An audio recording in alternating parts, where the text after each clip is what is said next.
Wassalamu ala asrofil anbiya'i wal mursalin wa ala alihi wa sahbihi ajmain. Asyhadu an la ilaha illallah wa asyhadu anna Muhammadar Rasulullah. Allahumma sholli ala sayyidina Muhammad wa ala ali sayyidina Muhammad. Alhamdulillah, puji serta syukur senantiasa kita panjatkan kepada Allah Subhanahu wa taala atas segala limpahan nikmat dan karunia yang sampai dengan saat ini terus kita rasakan, terutama kenikmatan yang paling besar dalam hidup kita itu kenikmatan iman dan kenikmatan Islam. Tidak lupa nikmat sehat yang Masya Allah berikan kepada kita semua. Semoga Allah Subhanahu wa taala senantiasa memberikan kita kekuatan untuk terus mampu menjaga dan meningkatkan keimanan dan ketakwaan kita sampai akhir hayat. Amin ya Allah ya rabbal alamin.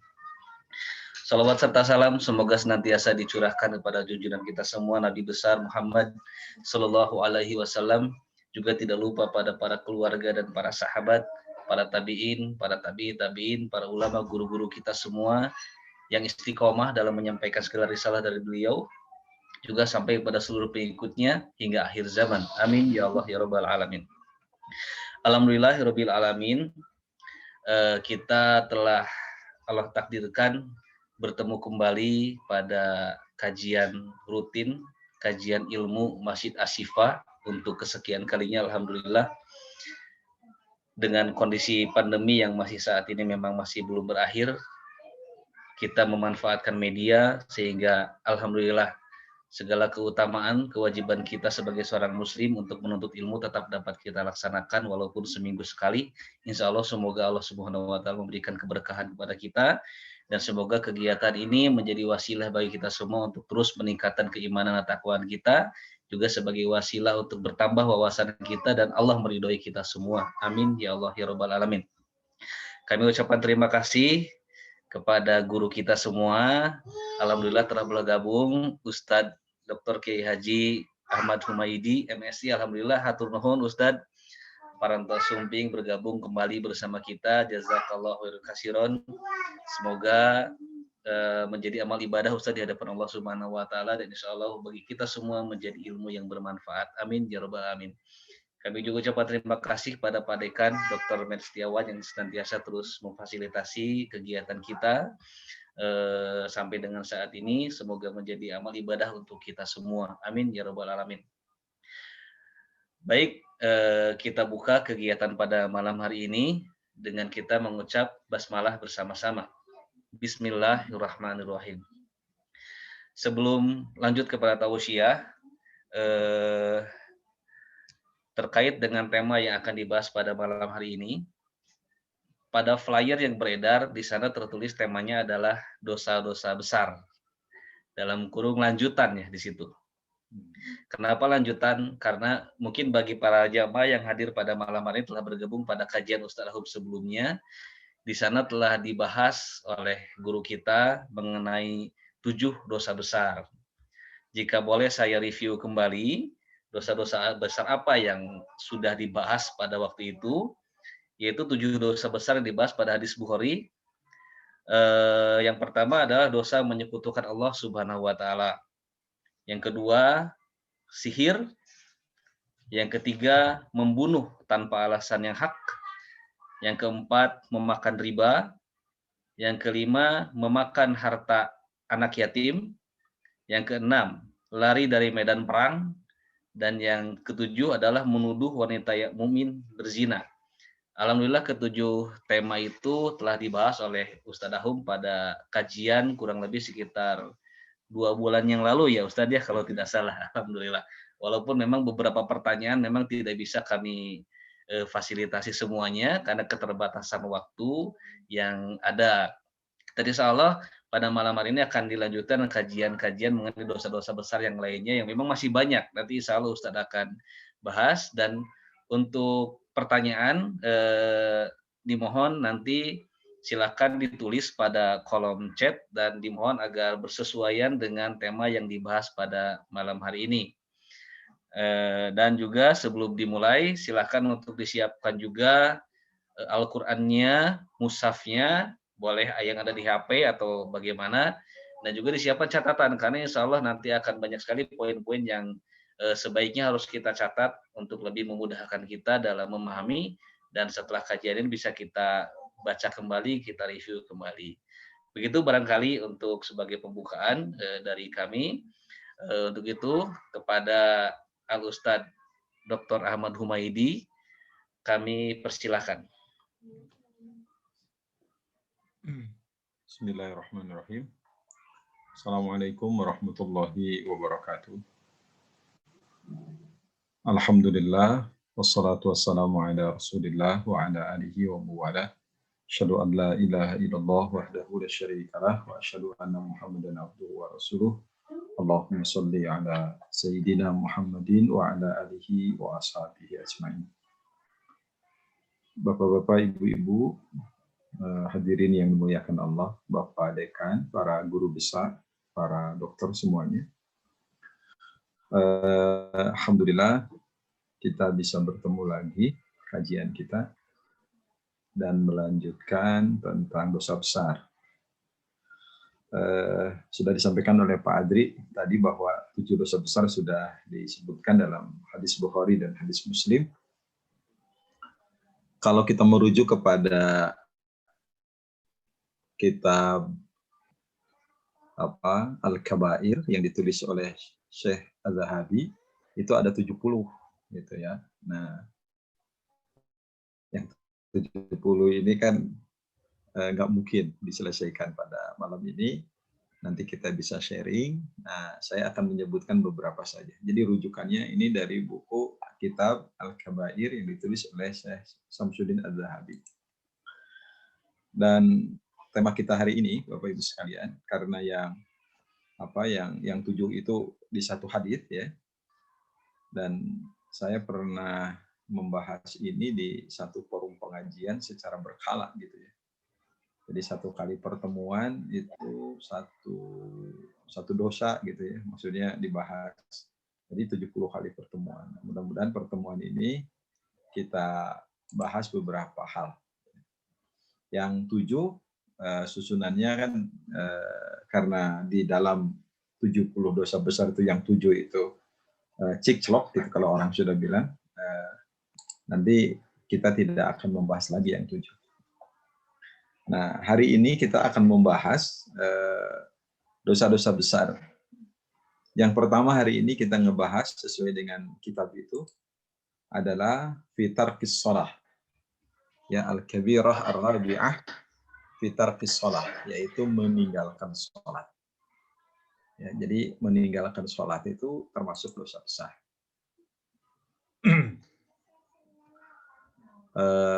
Di dalam kitab itu yang dibawakan adalah ayat Al-Quran. Ayat Al-Qurannya surat Maryam ya. Surat Maryam ayat 59 sampai 60. Ya, a'udzubillahi minasyaitonirrajim. Fa khalafa min ba'dihim khalfun adha'us shalah wattaba'us syahawat. Fa sawfa yalqauna ghayya. Itu ayat yang yang dibahas oleh Syekh Samsuddin Az-Zahabi. Fa khalafa, maka akan datang ya, akan muncul min ba'dihim, setelah mereka. Nah, di dalam tafsir setelah mereka ini setelah para nabi. Tidak ada khalfun, satu generasi ya, adha'us shalah, mereka melalaikan salat, wattaba'us syahawat, dan mereka mengikuti syahwat. Fasawfa yalqauna ghayya, maka nanti mereka akan menemukan ghayya. Ghayya itu kalau kita lihat terjemahan di Kementerian Agama itu artinya kesesatan. Jadi akan datang satu generasi setelah para nabi wafat, satu generasi yang melalaikan sholat, mengikuti syahwat, nanti mereka akan menemukan kesesatan. Di dalam tafsir Ibnu Katsir, ghayya ini ada ulama mengartikan adalah satuan, yaitu fi nari jahannam, ya, satu lembah yang berada di dalam neraka jahanam. Nah ini Bapak Ibu sekalian, jadi meninggalkan sholat, nah itu termasuk dosa besar. Nah jadi meninggalkan sholat, apakah semua sholat? satu sholat, nah itu ya kita lihat dulu manzilah sholat, yaitu kedudukan sholat atau urgensi sholat. Kenapa orang yang meninggalkan sholat itu termasuk dosa besar? Karena sholat itu tidak bisa diganti. Ya. Dari hadis riwayat muttafaqun alaih, Rasulullah Shallallahu Alaihi Wasallam bersabda, "Man nasiya sholatan aw nama anha," ya, barang siapa yang lupa mengerjakan sholat, aw nama anha, atau dia tertidur dari sholat, fakaffaratuha, maka kifaratnya, ya, penghapusnya itu apa? Ayyusalliha idza dzakaraha. Dia harus sholat ketika dia ingat. Gitu. Sholat itu tidak bisa diganti. Jadi apabila orang lupa mengerjakan sholat atau tertidur dari sholat, maka kifaratnya, penggantinya itu adalah ia harus sholat ketika ingat. Itu kan kalau saum itu kan ada qadha, ya, kemudian ada fidyah, gitu kan. Tapi kalau sholat itu kalau kita lupa ya pas ingat harus sholat. Kita mungkin para dokter operasi gitu kan. Operasi itu jam 10, diperkirakan 2 jam selesai, kemudian terjadi masalah, sampai operasi itu katakanlah memakan waktu 6 jam. Jadi sholat zuhur terlewat, masuk asar umpamanya. Nah nanti kalau karena operasi nggak bisa ditinggalkan, nanti sholatnya itu adalah setelah bareng dengan sholat asar. Kan begitu, artinya jama takhir. Gitu kan. Nah, jadi tidak bisa sholat itu ditinggalkan. Gitu kan. Kan kalau orang sakit, bagi yang saum bisa qadha dia. Kalau sakitnya permanen, ganti dengan fidyah. Ya kan? Tapi kalau sakitnya temporer yang kemungkinan besar untuk sembuh, ya dia bisa qadha. Tapi kalau dia nggak bisa qadha, ya sakitnya permanen, ya dia harus fidyah, kan begitu. Tapi kalau sholat nggak bisa itu ditinggalkan. Apalagi kayak miskin gitu kan. Zakat orang kaya wajib, orang miskin nggak usah zakat, menerima zakat. Tapi kalau untuk sholat kayak miskin itu harus. Nah itu manzilah sholat. Nah makanya bagi siapa yang meninggalkannya dia sudah berdosa besar. Ya kan? Apalagi tadi bahkan Rasulullah di dalam hadis riwayat Muslim, Rasulullah mengatakan bainar rajuli wa bainas syirki wal kufri tarkus shalah. Ya, antara seseorang dia bisa mukmin, bisa syirik, bisa kufur, itu adalah meninggalkan sholat. Ya, man tarakas shalah faqad kafar. Atau kama kata Rasulullah. Barang siapa yang dia meninggalkan sholat, maka dia sudah kufur kepada Allah Subhanahu wa taala. Nah, ini menunjukkan meninggalkan sholat itu berdosa besar.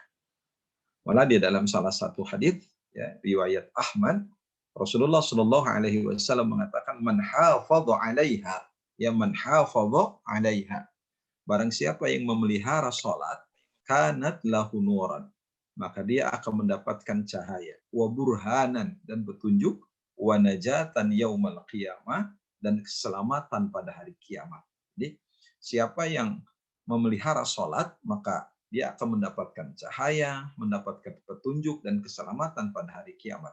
Wa man lam yuhafid 'alaiha, barang siapa yang tidak bisa memelihara sholat, lam yakun lahu nurun wala burhanun wala najatun. Maka dia tidak akan memiliki cahaya, tidak akan punya petunjuk, dan dia tidak selamat. Wa kana yaumal qiyamati, dan nanti dia pada hari kiamat ma'a Qarun, kata Rasulullah. Dia akan sekelas dengan Qarun, wa Fir'aun. Dia akan dikelaskan dengan Fir'aun, wa Haman, dan Haman, wa Ubay bin Khalaf, dan Ubay bin Khalaf. Nah ini Bapak Ibu sekalian, jadi pentingnya sholat ini ya. Jadi berlandaskan hadis-hadis ini, maka meninggalkan sholat itu termasuk dosa besar. Bahkan di dalam hadis yang lain Rasulullah mengatakan, awwalu ma yuhasabu bihil abdu yaumal qiyamah as-shalah. Yang pertama kali dihisab dari seorang hamba pada hari kiamat adalah sholat. Fa in saluhat saluha sairu amalihi. Kalau sholatnya baik, itu ciri, ya, amal yang lain akan baik. Jadi ketika dihisab nilai sholatnya bagus, itu amal-amal lain mengikuti.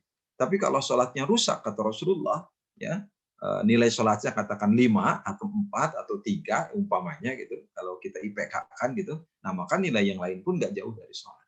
Jadi penentu sekali sholat. Kalau di dunia kita nggak bisa melihat kesolehan hanya satu aspek sholat. Hadis ini kan di akhirat, dihisab. Awas. Jadi jangan menempatkan orang kalau sudah sholat, sudah pasti soleh. Ya soleh ketika sholat. Ya, kita nggak melihat. Jadi variabel soleh kan tidak hanya sholat. Tapi di akhirat nanti, sholat itu menjadi catatan penting. Yaitu amal yang pertama.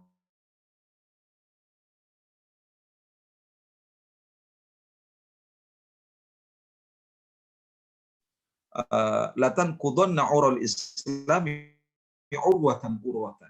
Ya, ajaran Islam, tali agama Islam itu akan lepas seutas-seutas. Jadi artinya bahwa ajaran Islam itu akan ditinggalkan oleh umat Islam itu bertahap. Jadi umat Islam tidak akan meninggalkan ajaran Islam secara total. Tapi mereka akan meninggalkan ajaran Islam itu, kata Rasulullah, urwatan urwatan. Satu utas, satu utas. Gitu. Nah, kemudian Rasulullah SAW mengatakan, ya, kalau satu ikatan sudah lepas, maka manusia itu akan bergantung kepada yang lain. Fa'awwaluhunna naqdan al-hukm, kata Rasulullah. Yang pertama kali dicabut dari umat Islam adalah hukum Islam. Jadi artinya umat Islam akan lupa terhadap hukum Islam. Wa akhiruhunna as-salah. Dan yang paling akhir yang tidak akan ada di umat Islam itu adalah nanti adalah sholat. Nah ini Bapak Ibu sekalian ya.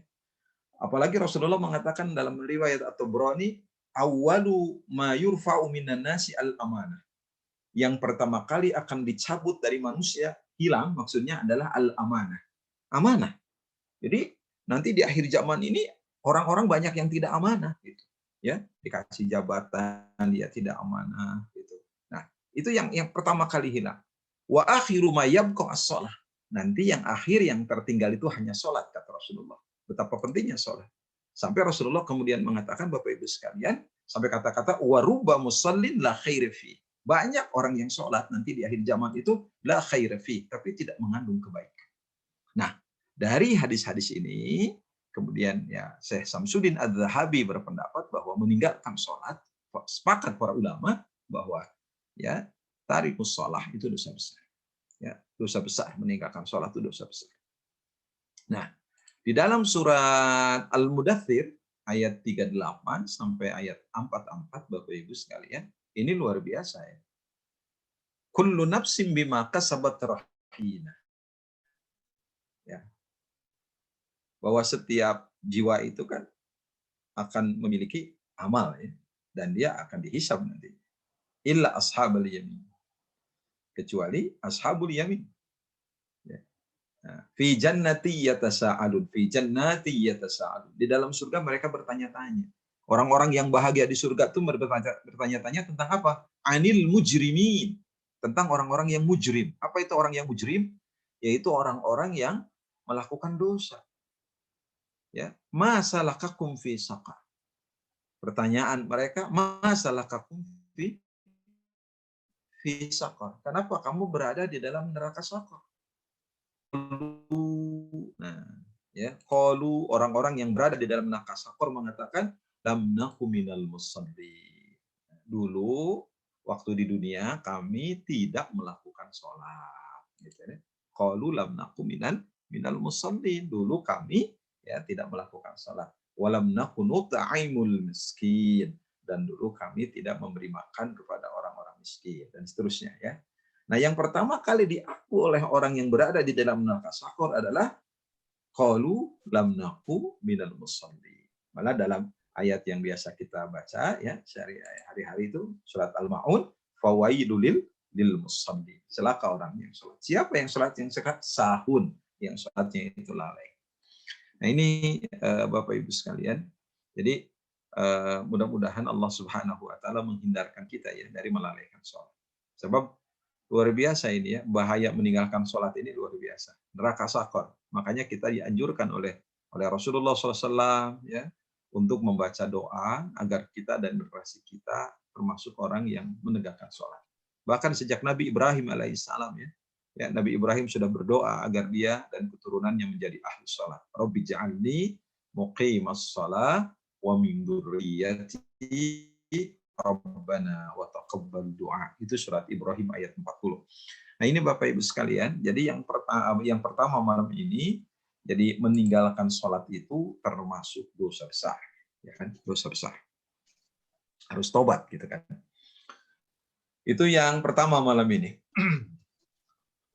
Yang nomor 2, ini Pak Adri mau pertanyaan atau kita tampung dulu atau gimana? Ini sih tadi Ustadz ada pertanyaan dari Dokter Siti, tapi sudah terjawab sebetulnya oleh Ustadz. Oh, gitu. Ini pertanyaannya, ketika dioperasi lalu tidak bisa sholat, menggantinya bagaimana? Tadi Ustadz sudah sampaikan bisa dijawab ya Ustadz ya. Ya, oke. Masalah sholat dulu ya, itu yang pertama. Yang kedua malam ini ya, yang termasuk dosa besar adalah di dalam kitab ini disebutkan yang kedua malam ini ya, yang kedua malam ini adalah meninggalkan atau tidak membayar zakat, ya, tidak membayar zakat. Jadi ini luar biasa ya. Mudah-mudahan kita man'uz zakah, ya, tidak mengeluarkan zakat.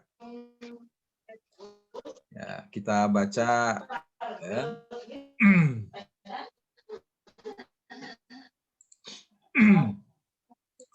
Yang kedua malam ini adalah tidak membayar zakat atau tidak berzakat, gitu ya. Tidak berzakat.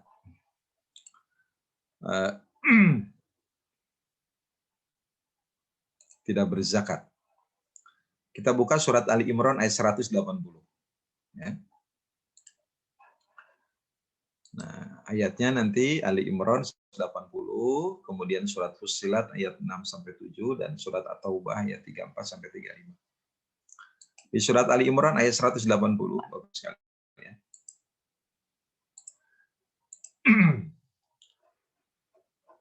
A'udzubillahi minasyaitonir rajim.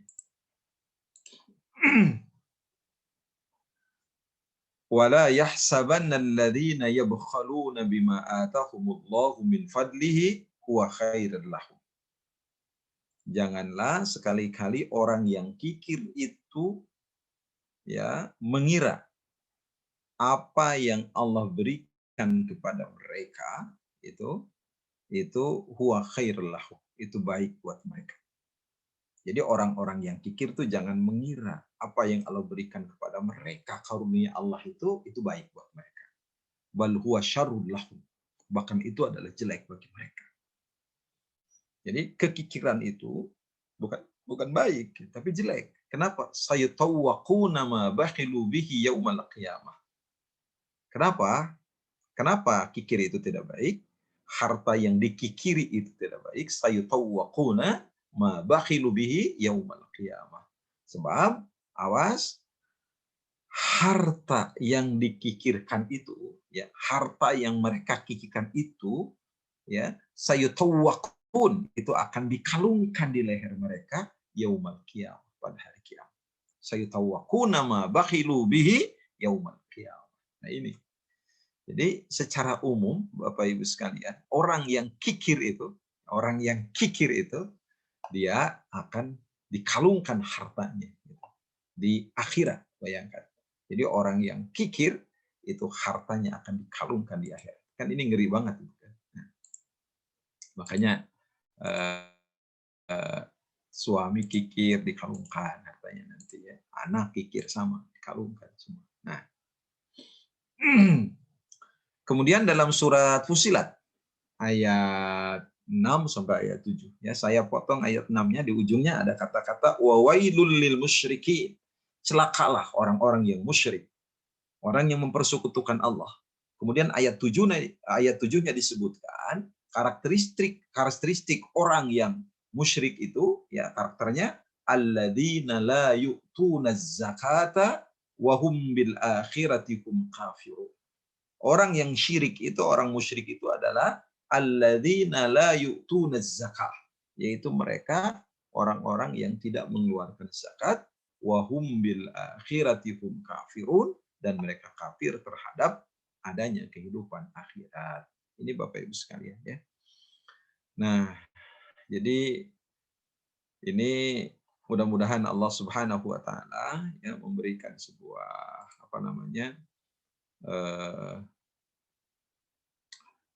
kekuatan buat kita agar kita bisa senantiasa apa mengeluarkan zakat. Jadi kalau tidak melakukan zakat, nah itu termasuk dosa besar gitu kan.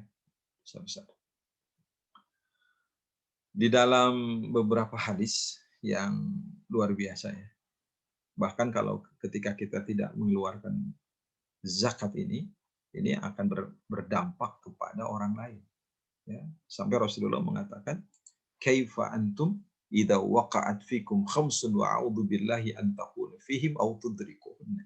Bagaimana tindakan kalian jika terjadi 5 perkara di tengah-tengah kalian? Aku berlindung kepada Allah, semoga yang 5 itu tidak terjadi di tengah-tengah kalian.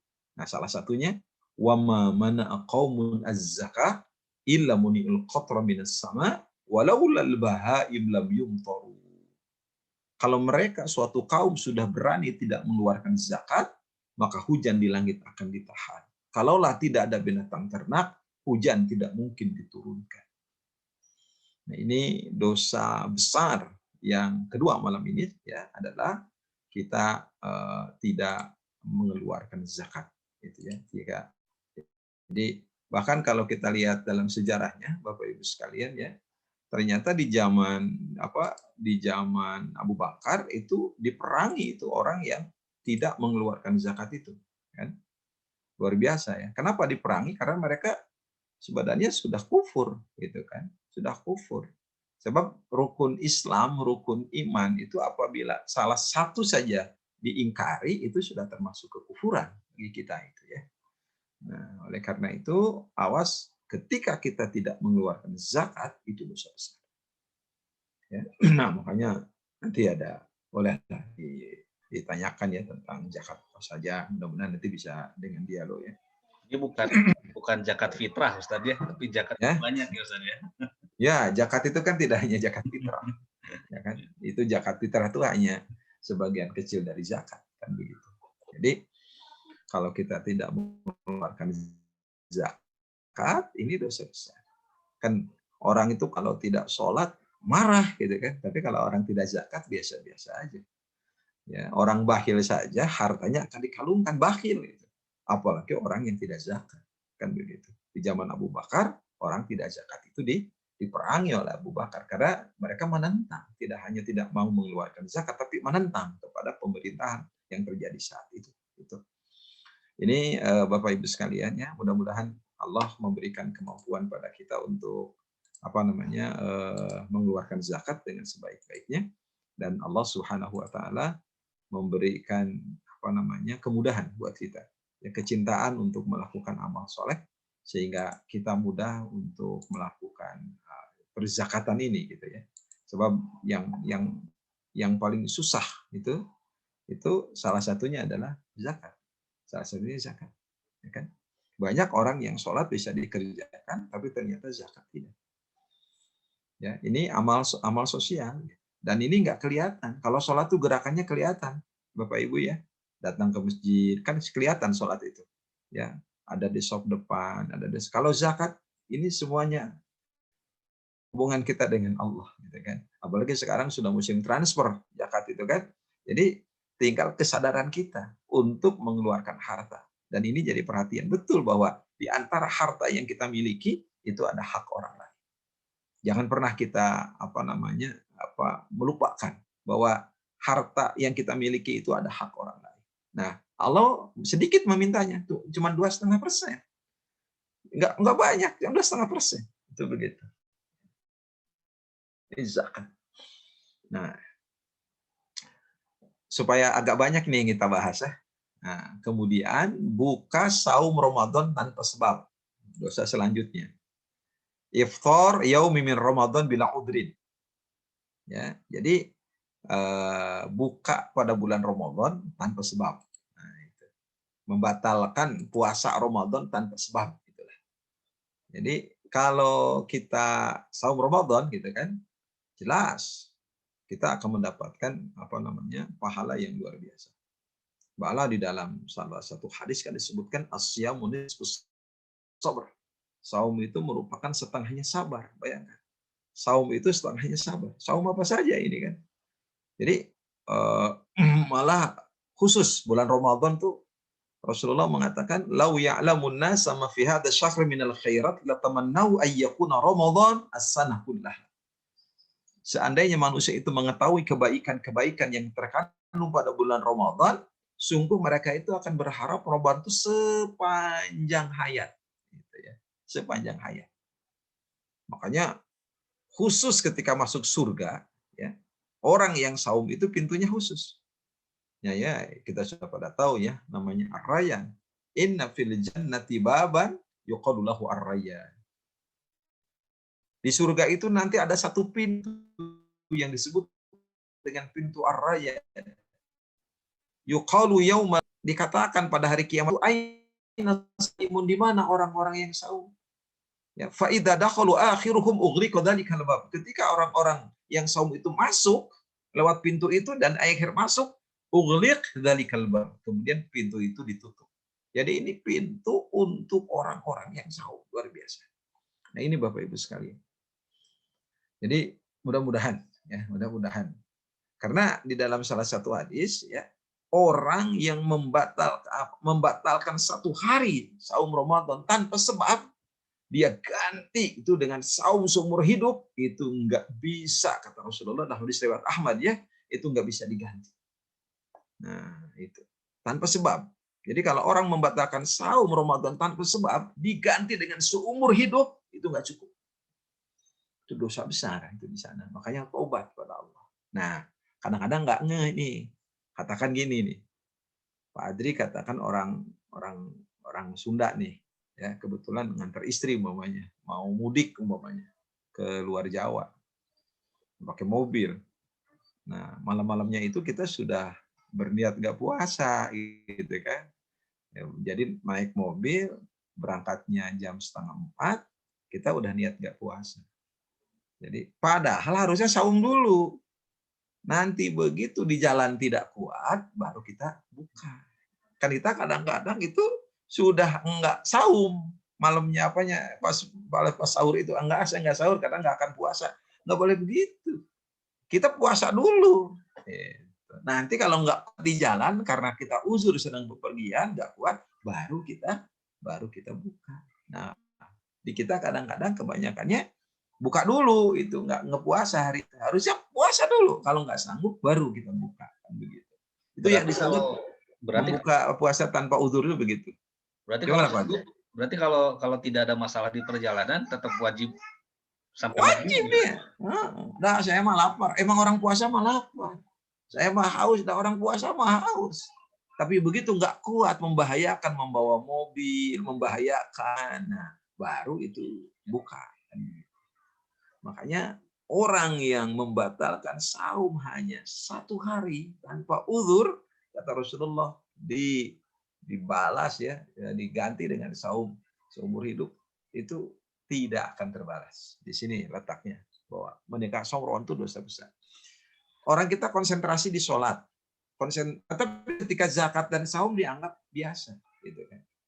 Nah, meninggalkan saum itu dosa besar, meninggalkan zakat ini dosa besar, kan begitu. Nah, itu ya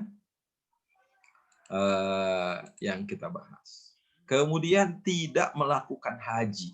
Nah, ini ya, tidak melakukan haji, atau bahasa kitanya meninggalkan ibadah haji, gitu kan. Meninggalkan ibadah haji. Kan haji itu wajib bagi yang mampu ya. Itu. Intinya haji itu wajib bagi yang mampu. Nah, tetapi Rasulullah mengatakan, malam tahbisuhu hajatun wahiratun, barang siapa yang tidak terhalang oleh kebutuhan yang nampak, ya. Jadi siapa yang tidak terhalang oleh hajatun zahirah, kebutuhan yang mendesak, yang nampak, au maradun habisun, dia juga tidak terhalang oleh sakit yang menghalangi dia, gitu ya, oleh sakit, au sultanun jairun, atau dia juga tidak terhalang oleh pemimpin yang zalim. Karena kan kalau negara tidak membolehkan haji, kita nggak boleh haji kan. Dia tidak terhalang oleh kebutuhan yang ada. Dia tidak terhalang oleh sakit. Dia tidak terhalang oleh pemimpin yang zalim. Nah, kata Rasulullah SAW, ya, kata Rasulullah SAW, karena dia tidak terhalang, walam yahujja. Kemudian dia tidak haji. Dia normal, dia mampu gitu kan. Kemudian dia tidak berangkat haji, faliyamut. Kemudian dia mati gitu. Mati saat itu, apa kata Rasulullah? Insya'a Yahudian wa insya'a Nasrani. Maka ketika dia mati, itu matinya dianggap Yahudi atau Nasrani. Begitu itu. Orang yang mampu untuk berangkat ibadah haji, tapi dia tidak berangkat, kemudian dia mati. Nah, kata Rasulullah, itu matinya Yahudi atau Nasrani. Nah, ini ngeri ini kan. Banyak, mohon maaf, orang-orang yang sudah wajib pergi haji, dia malah mengundur-undur gitu kan. Malah ngundur-ngundur waktu haji. Padahal mampu gitu. Makanya Allah itu tidak mengundang orang yang mampu. Tapi Allah akan memampukan siapa aja yang diundang oleh Allah Subhanahu wa Ta'ala. Nah, sekarang untuk berangkat haji itu kan luar biasa. Betul nggak? Waktunya lama. Nah, ada caranya. Yang mudah. Gimana? Hubungi saya setelah acara ini. Nanti dianggap apa namanya? Dianggap apa? Dianggap promosi ucapan Pak Adri. Ya, ini ada fenomena menarik sekarang. Umroh sudah dibuka ya. Saya ya terharu meneteskan air mata ya.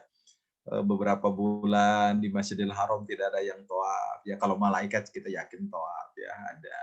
Tapi manusia tidak tawaf. Ya sudah seminggu ya ini dibuka, dan malam kemarin saya lihat di langsung dari Makkah Al-Mukarramah ya.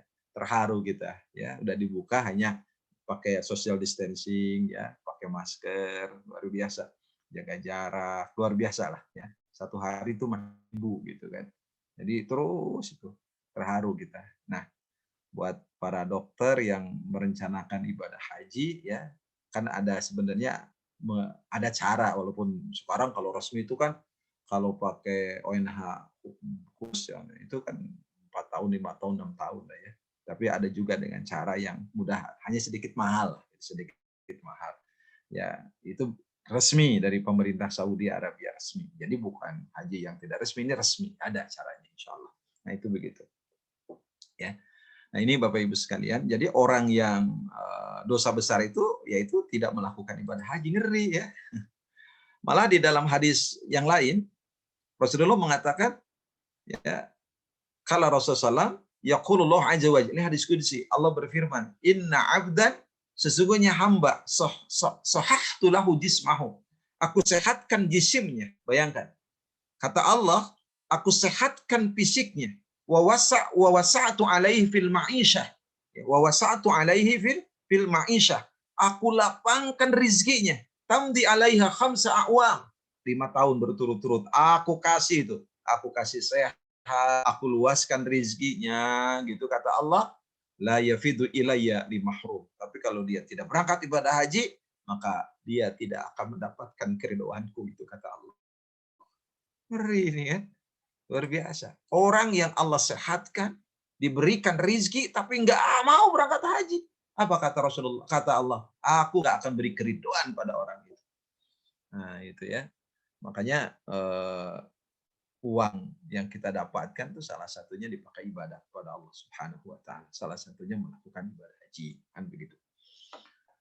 Nah, ini dosa-dosa besar ya, dan luar biasa. Nanti secara khusus mungkin kita harus mengkaji juga esensi ibadah haji. Nah, jadi ketika kita tidak melakukan ibadah haji, itu kita melakukan dosa besar. Maksud di sini itu tidak melakukan haji ya, bukan belum melakukan haji, tapi tidak berhaji walaupun mampu, itu begitu. Nah, kemudian lanjut ya. Saya masih lanjut ya Pak Adri, nanti bagi yang bertanya di belakang. Karena ada 70 sudah keambil 7 gitu ya. Sisanya berarti tinggal 63. Nah, sekarang kebahas. Gitu. Nah, dosa besar selanjutnya apa? Ya, yaitu durhaka kepada orang tua. Ini ya, durhaka kepada orang tua. Ya, luar biasa ini. Uququl walidain. Jadi kalau yang tadi adalah tarukul haji ma'al qudrati alaihi. meninggalkan haji dalam kondisi mampu, tidak berhaji dalam kondisi mampu. Nah, selanjutnya adalah uququl walidain, durhaka kepada kedua orang tua. Ya, ini jangan dianggap sepele ini durhaka sama orang tua itu. Ngeri ini pada orang tua. Nanti bentuk-bentuk kedurhakaan itu apa gitu kan.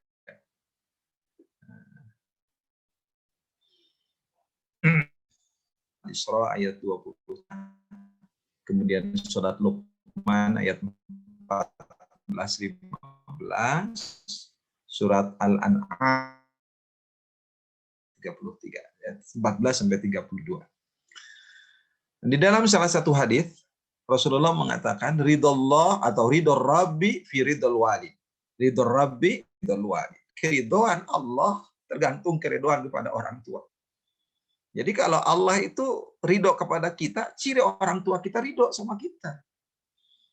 Jadi kalau orang tua kita tidak ridho, itu Allah tidak ridho. Itu ngeri ya ini. Ya. Wasakhatur Rabbi fi sa'atil walid. Dan murkanya Allah itu tergantung murkanya orang tua. Bayangkan nih, murkanya Allah tergantung murkanya orang tua. Jadi ketika kita durhaka kepada orang tua, bayangkan Allah juga murka. Malah di dalam hadis riwayat Hakim Rasul mengatakan kullu dzunubi yuakhirullahu ma syaa minha ila yaumil qiyamah. Semua dosa, setiap dosa Allah akhirkan siksanya sesuai dengan kehendaknya nanti pada hari kiamat. Semua dosa Allah akhirkan siksanya nanti. Jadi kalau kita berdosa di dunia ini nanti siksanya di akhirat.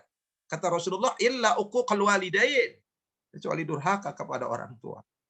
Ya, kenapa? Fa innallaha ta'ala yu'ajjiluhu li sahibihi fil hayati qabla al-mamat. Allah Subhanahu wa taala akan menyegerakan siksanya untuk pelakunya itu di dunia sebelum dia mati. Sebelum dia mati Allah siksa bagi orang yang durhaka kepada orang tua. Kita bolehlah kita melalaikan pekerjaan sebagai dokter. Ya, sekarang kita nyaman di akhirat dapat. Tapi kalau durhaka kepada orang tua, kata Rasulullah, disegerakan itu siksanya sebelum kita meninggal dunia. Wa na'udzubillahi min dzalik. Bagaimana tingkatan dosa kita kepada orang tua, Bapak Ibu sekalian? Cuma satu dalam Quran dikatakan. Ini sudah termasuk dosa besar. Fala taqul lahum uf. Janganlah kamu berkata kepada orang tua. Jadi begitu kita berkata kasar saja kepada orang tua, itu dosa besar. Maka jangan bikin orang tua kita menangis karena kesal kepada kita. Jangan bikin orang tua kita khawatir, cemas karena tingkah kita.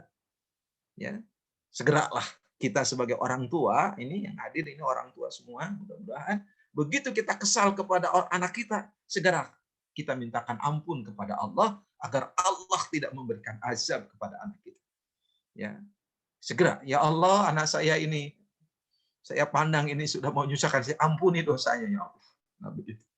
Jadi jangan sampai kita menjadi orang tua yang ini ya, yang apa namanya, yang rela kalau anak kita diberikan apa namanya, mohon maaf Bapak Ibu sekalian, siksa oleh Allah. Malah di dalam hadis riwayat Ahmad Rasul mengatakan man sarrahu ayyamuda lahu fi umrihi. Siapa yang ingin diperpanjang usianya, wa yuzada lahu fi rizqihi, dan ditambahkan rizkinya. Itu kata Rasulullah, falliyabarra walidayhi. Hendaklah dia berbuat baik kepada kedua orang tuanya, waliyasil rahimahum, dan hendaklah dia menyambungkan silaturahim. Siapa yang ingin dipanjangkan usianya, diberikan rizki yang lebih, kata Rasulullah, berbuat baiklah kepada kedua orang tua.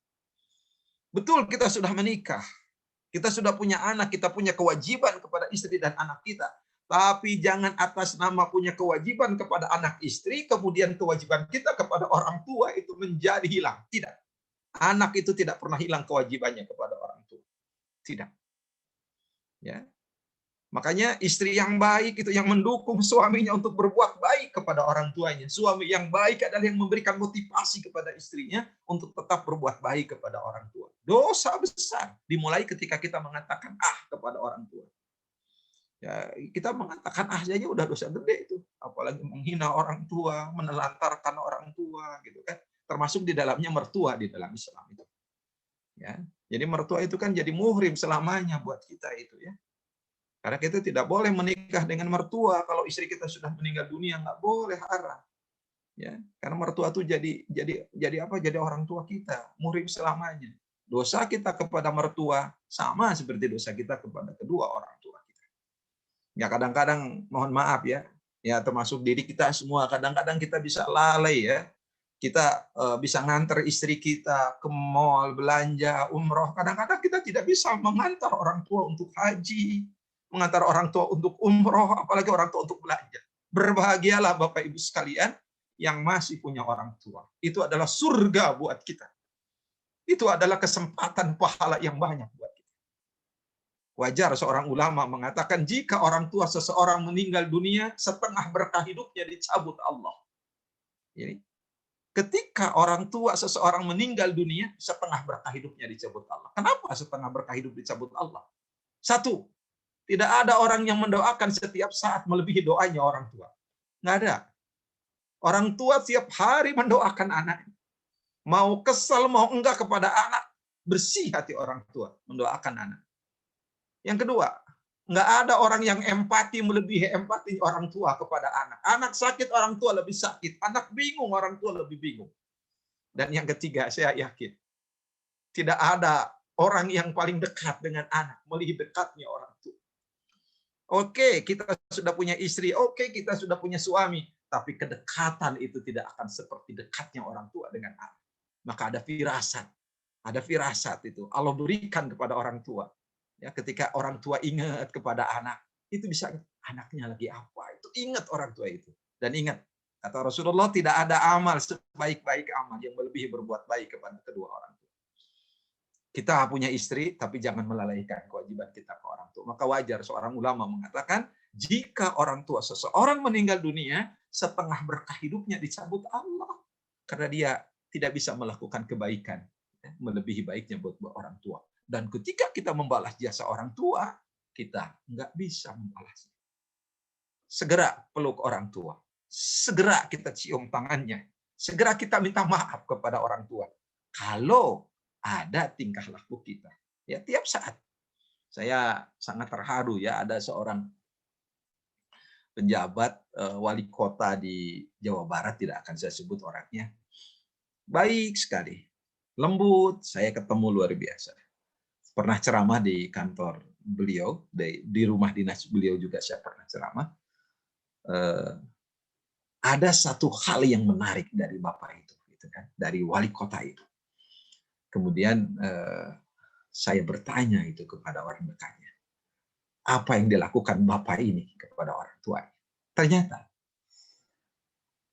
beliau ini ibunya masih ada. Jadi begitu beliau mau berangkat ke kantor, ya beliau nelpon orang tuanya, Bu, saya mau berangkat ke kantor. Saya minta doa, mudah-mudahan hari ini pekerjaan bisa diselesaikan. Dan begitu beliau mau tanda tangan apapun, beliau minta izin ke orang tua. Beliau sudah rasional, udah perhitungannya tepat. Tapi begitu beliau mau tanda tangan, telepon dulu. Mah, ini aku tahu tanda tangan ini, minta doanya. Mudah-mudahan aku selamat ini dengan kebijakan dan keputusan ini. Luar biasa itu. Nah, ini perlu ditiru. Kadang-kadang mohon maaf ya, kita mau praktek, kita nggak telepon orang tua dulu. Harusnya kita telepon orang tua dulu. Ya bisa jadi ada kesalahan gitu kan dalam mendiagnosis pasien gitu kan. Tapi kalau kita sudah dengan kehati-hatian, kita minta dari doa orang tua, berkah buat kita itu. Ya, makanya jangan pernah lupa. Berbahagialah Bapak Ibu yang masih punya orang tua, ayah dan ibu. Kalau dia minta antar-antar, ya jangan sampai aduh ma aku lemes, Allahu Akbar. Dia sama dengan menolak surga itu. Ya. Saya pernah dengar ceramah seorang ulama di YouTube dari Saudi Arabia itu. Ada seorang anak yang kebetulan orang tuanya mohon maaf pikirannya terganggu gitu. Jadi tiap hari orang tuanya ngamuk gitu kan. Ya, kebetulan rumahnya di Jeddah katanya. Jadi pengen umroh tuh tiap hari Kamis. Diantar umroh. Saat umroh itu ya mohon maaf ya orang yang terganggu pikiran bagaimana. Kemudian anaknya dibawa pas satu hari dibawa ke dokter. Kemudian diludahi di depan dokter si anak itu ya, dijenggut. dibentak-bentak, dimarahi, kamu penipu gitu. Itu kata. Kemudian dokter itu mengatakan, Anda mau berobat orang tua anak kepada saya, terus kenapa Anda diam terus, katanya. Tidak dimasukkan, mohon maaf, ke rumah sakit khusus orang-orang hilang ingatan itu. Kenapa? Anda tetap rawat, katanya. Apa kata anak itu? Orang tua saya adalah surga buat saya. Allah berikan kesempatan buat saya untuk mengurus orang tua saya. Dan ketika beliau mau apapun sekarang akan saya ladeni, walaupun beliau katakan meludahi saya, dia memarahi saya, karena saya yakin marahnya itu bukan asli dari hatinya, karena pikirannya terganggu. Bayangkan, ya, luar biasa itu. Nah, ini jadi cerminan buat kita. Jadi ingat Bapak Ibu sekalian, awas, dosa besar selanjutnya adalah ketika kita durhaka kepada orang tua. Dari mana kita mulai durhaka? Ketika kita mengatakan sama orang tua kita. Kita nolak orang tua kita. Ya. Nah, oleh karena itu ada catatan penting ya, bagaimana kita berbuat baik kepada kedua orang tua kita. Ya. Yang pertama, ya, cintailah orang tua kita dengan sepenuh hati kita. Bahagiakan lahir batinnya.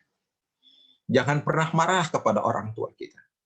Kalau orang tua kita punya utang, bayarkan utang-utangnya, itu kata para ulama. Doakan setiap saat orang tua kita.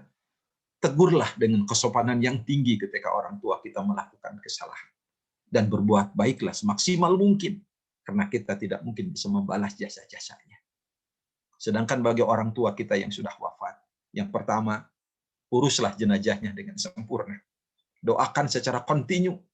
Bayarkan utang-utangnya. Muliakan dan silaturahim kepada kawan karib kerabatnya. Muliakan orang yang dimuliakannya. Dan ziarahi kuburnya. Sesuai ya dengan sunnah Rasulullah SAW. Apa saja kedurhakaan kita kepada orang tua? Tadi, ya, berkata membiarkan orang tua, membenci orang tua, menyuruh orang tua, itu termasuk dosa besar itu. Membelalakan mata kepada orang tua, mencaci orang tua, menyusahkan orang tua, itu termasuk dosa besar. Makanya mohon maaf ya, kita jangan mudah menyuruh orang tua kita. Jangan mudah menyuruh orang tua.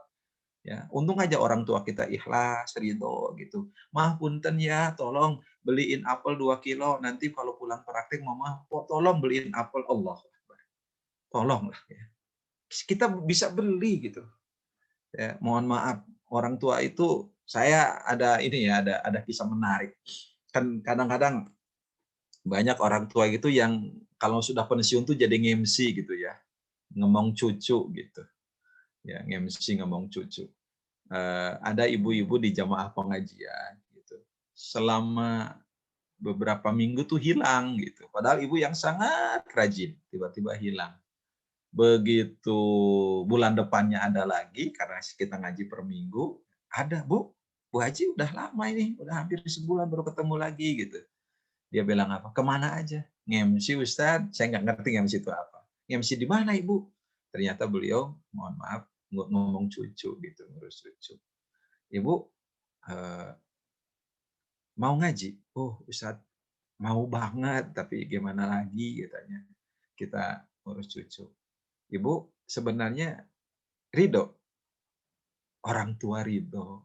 Senang ngurus cucu. Sangat senang Ustadz katanya. Tapi ya gimana lagi kita untuk anak katanya. Saya tinggalkan kesukaan ngaji saya ini. Luar biasa. Saya kemudian datang kepada anaknya. Ya, tolong ini si ibu berikan kesempatan untuk ngaji. Karena gaul dengan kawan-kawannya. Gaul dengan teman sebayanya. Gitu. Apalagi mohon maaf ya, kalau cucunya itu sering banyak bergerak kan, kasihan beliau gitu kan. Nah, beliau tuh butuh istirahat, ya. Tenangkan kita. Jangan sampai ketika muda susah ngurus kita, setelah tua malah susah ngurus cucunya. Itu jangan pernah ya.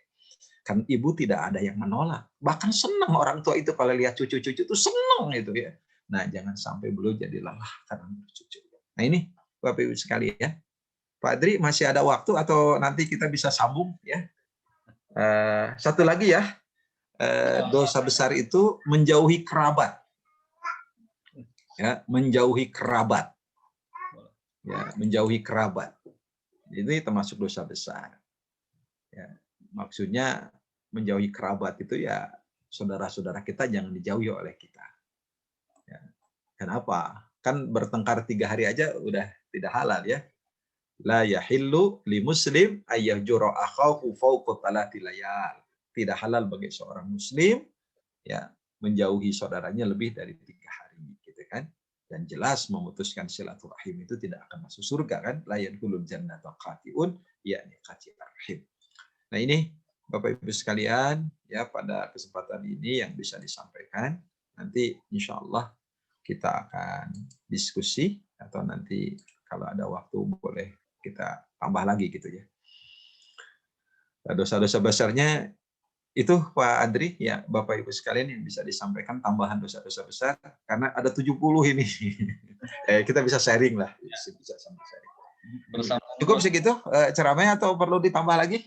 Sepertinya untuk saya cukup dulu, Ustaz. Oke, siap. Barangkali ada sharing. Sesi pertanyaan ini ada 3 pertanyaan masuk, Ustaz. Siap. Nah, pertanyaan yang pertama, Ustaz. Ini ada pertanyaan Dr. Siti Kalinah ini. Terkait haji.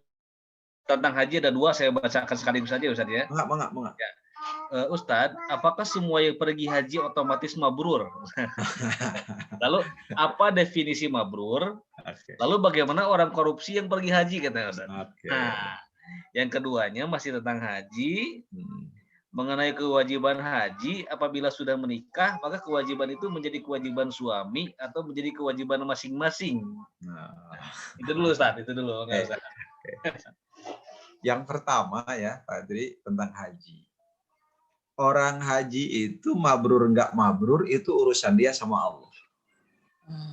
Ya, jelas itu gugurkan dulu kewajibannya.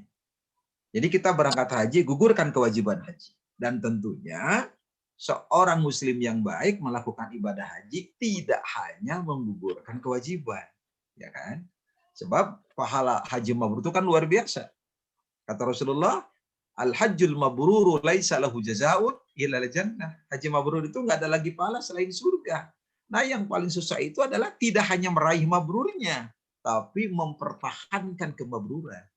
Nah, kalau kita kemudian tidak berangkat haji karena tidak takut tidak mabrur, ya itu sama dengan dia mengelak dari kewajiban haji. Ya sekarang gugurkan dulu kewajibannya. Bahwa kita sudah melaksanakan rukun Islam, selesai. Nah, itu. Ya, urusan mabrur tidak mabrur itu urusan bagaimana kita memanai haji dalam langkah berikutnya. Itu begitu. Nah, yang kedua, jadi tentunya tidak semua orang bisa mabrur gitu kan. Tapi ya mudah-mudahan kita mabrur semuanya gitu kan. Jadi jangan ya aku kuliah di sini lulus enggak ya? Yang penting kuliah dulu gitu kan. Nah, yang kedua, gimana dengan orang yang melakukan korupsi kemudian dia berangkat ibadah haji? Nah, ini hadis sahih nih ya. Jadi jelas hajinya tidak diterima karena dia berasal dari barang yang haram. Tapi kita nggak boleh suudzon sama orang, gitu kan? Nggak boleh suudzon. Wah, ini haji korupsi ya? Nggak ada yang tahu. Ya, apakah uang korupsi dipakai haji kita nggak tahu. Yang jelas kalau uang korupsi dipakai haji nggak sah hajinya. Di dalam hadis sahih begini, ada orang keluar rumah dalam hadis ya, ini hadisnya panjang. Dia keluar rumah, dia pakai sendal, ya kan? Dia udah pakai kain ihram, baru keluar saja, ya. Malaikat menjawab, labbaik, Allahumma labbaik. Ya, dia mengatakan labbaik, Allahumma labbaik, kata malaikat, haji kamu diterima, bekalmu halal, bekalmu halal. Langsung tuh haji kamu mabrur, padahal belum haji. Baru dia berangkat haji, kalau perbekalannya halal, malaikat menyambut hajimu mabrur. Tapi ada orang yang pakai harta haram, begitu dia memakai sandal, dia memakai kain ihram, dia mengatakan labbaik Allahumma labbaik, apa kata malaikat? La labbaik. Enggak. Haji kamu tidak mabrur katanya karena perbekalanmu haram. Nah, begitu. Nah, jadi untuk menentukan kemabruran itu bekal yang pertama itu harus halal betul. Ya, harus halal gitu. Nah, makanya seorang imam mengatakan orang yang melakukan ibadah dengan harta haram itu seperti mencuci baju pakai air kencing. Gitu. Jadi orang yang melakukan ibadah pakai harta haram mau haji, mau sholat gitu. Itu seperti mencuci baju pakai air kencing. Ya. Seorang istri beli sejadah, tapi uangnya nyuri dari suami. Nah, kira-kira dosa nggak itu? Dosa, karena nyuri gitu kan. Kan sekarang tuh mohon maaf, kadang-kadang kita lihat ada orang yang bangga loh berbuat jahat ke suami kayak gitu. Tadi aku bertengkar sama suamiku, katanya aku umpetin aja ATM dan dompetnya. Itu teh dosa. Udah bertengkar dosa, malah ditambah lagi dosa ngumpetin apa dompet dan ATM gitu kan. Nah, itu. Jadi sekali lagi jelas tidak semua ya walau alam ya, karena urusan mabrur itu ada urusan dia sama Allah, tapi haji dulu supaya kewajibannya gugur. Tapi tentunya tidak hanya asal haji, kita harus memiliki syarat-syarat untuk meraih haji mabrur dan kemudian kita pertahankan haji mabrur itu. Begitu Pak Adri ya. Masih ada Ustadz yang selanjutnya terkait bagi yang sudah menikah. Oh iya betul. Kalau sudah menikah, haji itu kewajiban istri atau kewajiban suami? Ya kewajiban suami istri. Barangkali yang membiayainya gitu kan, gitu barangkali. Gitu ya. Ya kalau istrinya nggak bekerja ya kewajiban suami lo menghajikan istrinya. Ya ingat kekuatan spiritual harus bareng. Ya sedih. Saya ngebimbing haji umroh tuh kalau nggak sama istri tuh sedih gitu kan. Makanya bawa istri tuh nyaman gitu kan. Jangan sampai kita sering ke tanah suci istri enggak. Tapi jangan sering-sering juga sih istri ya. Karena kan saya dibayarin travel gitu kan. Gitu. Nah jadi maksud saya itu begini. Kalau suami haji, istri harus berangkat. Karena suami berkewajiban untuk memberangkatkan. Ya, ketika istrinya mau berangkat umroh, kata Rasulullah, sertai istrimu umroh. Tuh, perintah Rasulullah. Jadi suami yang punya kewajiban. Nah sekarang bagaimana kalau istrinya punya penghasilan? Ya jelas dong, istri punya kewajiban juga kepada suami untuk membantu suami kan begitu. Walaupun istri itu ya tidak punya kewajiban untuk menafkahi suami. Ya kan? Kan bisa jadi dalam zaman sekarang ini kan penghasilan istri lebih banyak daripada penghasilan suami, sangat mungkin gitu kan dalam kondisi sekarang ini. Ya oleh karena itu ketika kita menjadi suami istri, bisa jadi itu adalah kewajiban suami, bisa jadi itu kewajiban istri. Tetapi kalau kita lihat hadis yang tadi itu ketika ada seorang sahabat yang mau umroh, kata Rasulullah, sertai istrimu umroh. Jadi suami harus menyertai istri, gitu ya. Jangan sampai istri kita dibiarkan umroh sendiri, haji sendiri, kasihan. Harus disertai oleh suami. Ya. Kenapa? Kebahagiaan kita itu ketika pegang tangan istri kita tawaf, kita sholat di masjid Nabawi, di Masjidil Haram dan kita sholat dengan sebaik-baiknya. Itu ya di sana. Itu kebahagiaan kita salah satunya. Begitu Pak Adri. Ya. Ya, Silahkan. Alhamdulillahirrahmanirrahim. Ini ada pertanyaan lanjutan Ustaz. Ini sepertinya masih tentang orang tua Ustaz nih. Orang tua. Kalau membahas orang tua itu gimana? Kasihan Ustaz, Masya Allah.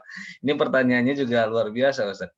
Ini pengalaman beliau dari Ibu Karmelita Satari. Beliau pernah menemukan seorang nenek yang penglihatannya buruk gitu. Setelah digali ternyata beliau dititipi 2 orang cucu. Subhanallah, paling tepat menegur anaknya bagaimana Ustaz? Aduh. Ya harusnya ditegur aja. Jangan sampai orang tua kita yang sudah sangat terbatas itu beliau dititipi 2 orang cucu. Ini yang kan ini berarti kan sudah sangat susahnya orang tuanya, betul nggak? Ya kan low vision itu kan. Jadi ternyata ya ini ditegurlah dengan cara baik tentunya. Orang tua harus diistirahatkan, mohon maaf ya. Apalagi dalam kondisi pandangan yang terbatas, bagaimana beliau menjaga 2 cucu itu. Kalau cucunya tidak bergerak, maksudnya tidak banyak. Kalau banyak bergerak kan sangat repot. Tegurlah dengan cara yang baik, disadarkan ya, karena tidak boleh memberikan beban kepada orang tua yang apalagi dalam kondisi ini low vision ini. Menurut saya ini harus benar-benar disadarkan anak itu. Ya orang itu tentunya. Sebab ngeri juga ini, jangan sampai orang tua itu dikasih beban ya, di luar kemampuannya. Justru orang tua yang kita seperti ini harus dibahagiakan. Ya ingat, membahagiakan orang tua itu berlipat ganda pahalanya itu ya. Jangan sampai orang tua kita malah susah bersama kita. Ya, keberkahan hidup kita itu akan ada terus kalau kita berbuat baik ke orang tua. Ya, buat apa harta banyak, karir tinggi, tapi ternyata orang tua kita menderita. Buat apa kita memiliki jabatan, tapi ternyata, mohon maaf, kita nggak pernah datang sama orang tua kita. Buat apa itu semua? Justru ya orang tua itu bahagia cuma satu, melihat anaknya, melihat aja. Itu udah bahagia orang tua itu. Nggak pernah ada orang tua minta uang, nggak ada. Kalau orang tua dikasih, nolak. Atau dia kalau dikasih, simpan uang itu. Biasanya orang tua begitu. Simpan orang tua uang itu. Nanti dikasih ke cucunya. Itu uang kita itu gitu orang tua itu. Ya, saya yakin tuh. Kalau orang tua kaya, anak ke bawah kaya. Tapi kalau anak kaya, belum tentu orang tua mau tinggal di rumah anak. Belum tentu orang tua itu. Ini mohon maaf ya. Ya walaupun memang kasuistik ya ada orang tua yang dosa juga ya. Saya ada sih materi dosa-dosa orang tua ke anak, dosa anak orang tua udah pasti itu. Saya juga ada dosa orang tua ke anak, dosa suami ke istri, dosa istri ke suami ada juga gitu kan. Tapi itu kan kasuistik ya. Nah, ini maksudnya buat anak-anak ini ya gimana cara menyadarkannya? Harus ditegur ya. Tentunya dengan cara yang baik menegurnya. Apa? Satu, kita berikan pemahaman bahwa low vision itu kan punya pandangan terbatas. Ya, buruk lah. Matanya itu kan penglihatannya udah terganggu, betul nggak? Makanya tugaskan kepada anak itu untuk mohon maaf memberikan kewajiban agar orang tuanya disembuhkan gitu, dibawa ke dokter mata gitu kan. Harus itu. Nah, apakah ini bisa atau enggak? Ternyata mohon maaf permanen nggak bisa, ya sudah. Berarti beliau tidak boleh diberikan beban. Kalau sampai dititipi 2 cucu menurut saya berat sekali. Ya mohon maaf. Enggak nyuruh sama orang tua aja dosa. Nyuruh loh sama orang tua dosa. Ya, aduh, pokoknya gini aja kalau ada anak yang udah berani nyuruh orang tua ini dosa loh itu. Itu dosa nggak kerasa itu. Dosa ya. Mah tolong mah beliin apel. Nyaman banget tuh anak itu. Ya. Kebahagiaan orang tua mau bukan lihat anaknya kaya. Buka pintu jam 3 malam anaknya lagi sujud. Itulah kebahagiaan orang tua. Buka kamar anaknya, anak lagi baca Quran. Oh, itulah bahagia orang tua. Nggak akan kebeli itu kebahagiaannya. Gitu kan. Anak soleh. Sebab yang dibutuhkan orang tua itu doa anak soleh. Ya. Nanti ketika orang tua udah meninggal dunia dibutuhkan tuh doa anak soleh. Dan tentunya anak soleh itu awas ya, itu yang akan terus pahalanya ada untuk orang tua. Nah, ini tentunya harus ditegur ya. Ini jangan sampai orang tua dititipi 2 cucu dalam kondisi sangat terbatas. Dan nggak ada orang tua yang nolak membantu anak. Ini luar biasa ibu ini, ya. Ini nggak ada orang tua di dalam kondisi apapun susahnya orang tua itu akan tetap menerima. Sok kumaha ngalawe ya sok teteh, paling orang tua begitu. Itu makanya saya susah ngomong nih ya. Kok tega amat gitu ya. Sudah low vision gitu ya. Tiba-tiba 2 cucu. Ngeri ya 2 cucu kan bukan 1. Dan mungkin punya 2 karakter yang berbeda gitu. Kan? Gitu. Gimana kalau anaknya, cucunya ini lari-lari gitu kan. Orang yang terbatas bisa tersandung, jatuh, kan sangat mungkin lah. Itu mudah-mudahan ibu ini selamat dan dilindungi Allah Subhanahu wa taala. Dan perlu ditegur ya, bagaimana menegurnya paling tepat? Ya ditegur. Anaknya harus diberikan kewajiban untuk menyembuhkan ya kewajibannya. Mata orang tuanya itu. Tuh. Kalau tidak ya sudah. Kalau kata dokter, oh ini nggak bisa. Sudah, berarti harus ada orang yang justru harus ada orang yang mendampingi orang tua kita. Kalau kita sibuk, kita tugaskan orang, kita bayar orang untuk dampingi orang tua kita. Kan begitu. Demikian dari ya, Ibu Dokter Karmelia ya. Ya, baik Ustaz. Ini sebetulnya ada pertanyaan tentang zakat Ustaz ya. Tapi ini agar lebih fokus dulu. Ini ada pertanyaan masih tentang orang tua Ustaz. Dan ini sebenarnya memang sangat penting sekali harus dibahas dari Prof. Dani Hilmanto. Terima kasih Prof. Bagaimana cara berbakti kepada orang tua yang sudah meninggal? Mengingat saat beliau masih hidup, kita merasa kurang berbakti. Terima kasih Ustaz. Nanti setelah ini kita membahas zakat sebagai penutup. Ya, kalau sudah meninggal, yang pertama itu adalah kita ngurus jenazahnya dengan sebaik-baiknya. Dari sana. Yang kedua, ya, selain kita ngurus jenazahnya dengan sebaik-baiknya adalah kita mendoakan secara kontinu. Tiap saat kita doakan orang tua kita. Mau pakai doa Rabbighfirli wa liwalidayya warhamhuma kama rabbayani shaghira, atau doa kita pakai bahasa kita. Bayar utang-utangnya orang tua kita. Ya, bagikan warisnya sesuai dengan aturan Allah dan Rasul-Nya. Muliakan dan silaturahimi kepada kawan kerabatnya. Muliakan orang yang dimuliakan orang tua kita. Dan menziarahi kuburnya. Termasuk di dalamnya mengurus kuburannya sesuai dengan sunnah Rasulullah SAW. Itu gitu. Kalau di Bandung kan harus bayar pajak gitu kan. Kalau dikuburkan di pemakaman umum. Nah berarti kita juga harus membayar pajak buat orang tua kita. Sedih kalau tiba-tiba kuburan orang tua kita hilang. Betul nggak? Hilang itu. Aduh kasihan lah. Gitu kan. Nah jadi itu kalau kepada orang tua. Yang utama itu mendoakan. Dan ingat di dalam tafsir Ibnu Katsir ya, orang tua kita yang sudah wafat itu tahu apa yang sedang dilakukan oleh kita.